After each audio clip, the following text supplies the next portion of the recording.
નમસ્કાર દર્શક મિત્રો, જી ટીવી ગુજરાતી ન્યૂઝમાં આપનું હાર્દિક સ્વાગત છે। હવે જોઈશું સમાચાર વિગતવાર।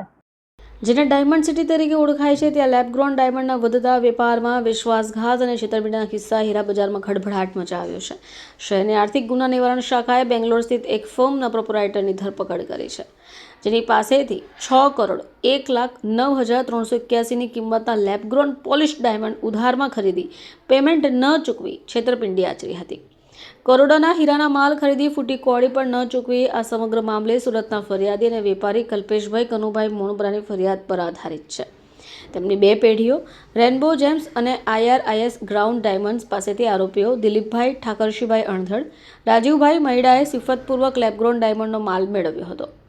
આરોપીએ રેનબો જેમ્સ પાસેથી 3/7/23 થી 2/10/23 દરમિયાન હીરા ખરીદ્યા હોય અને IBS ગ્રાઉન્ડ ડાયમંડ્સ પાસેથી 6/6/23 થી 7/2/23 દરમિયાન 2,78,05,452ની કિંમતના હીરા ખરીદ્યા હતા।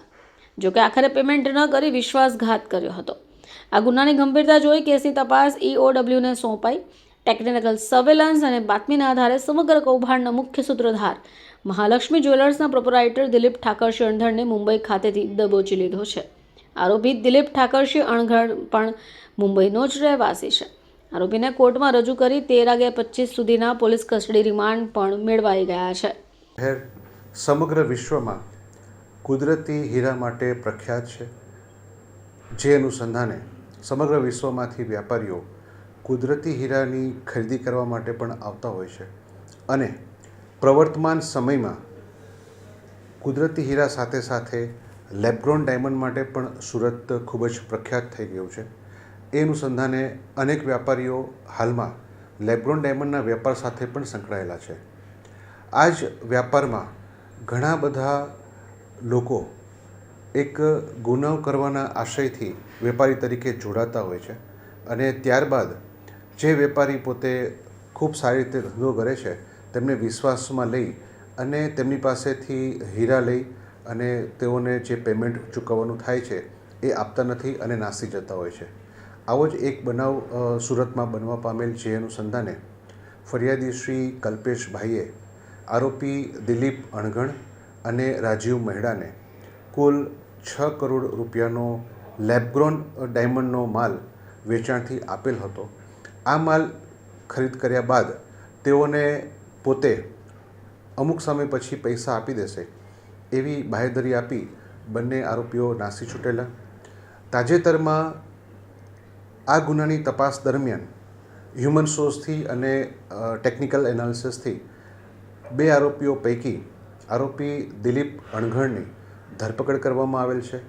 આરોપીની પૂછપરછ દરમિયાન જાણવા મળેલ છે કે ફરિયાદીએ જે લેબગ્રોન ડાયમંડનો માલ વેચાણથી આપેલ હતો એ દિલીપ અણઘડની પેઢી મહાલક્ષ્મી જ્વેલર્સના નામથી તમામ બિલો બનાવેલા હતા અને આ બાબતે દિલીપ અણઘડની પણ પૂછપરછ કરતાં દિલીપ અણઘડ તરફથી જાણવા મળેલી હકીકત મુજબ રાજીવ મહિડા આ માલ લઈ અને એના નામનું બિલિંગ કરાવેલું છે, પરંતુ માલ પોતાને આપેલ નથી અને માલ હાલ રાજીવ મહિડાની પાસે છે એ રીતેની હકીકત પૂછપરછ દરમિયાન જાણવા મળેલી છે। આરોપી હાલ રિમાન્ડ ઉપર છે અને એ દરમિયાન હજી પૂછપરછ ચાલુ છે।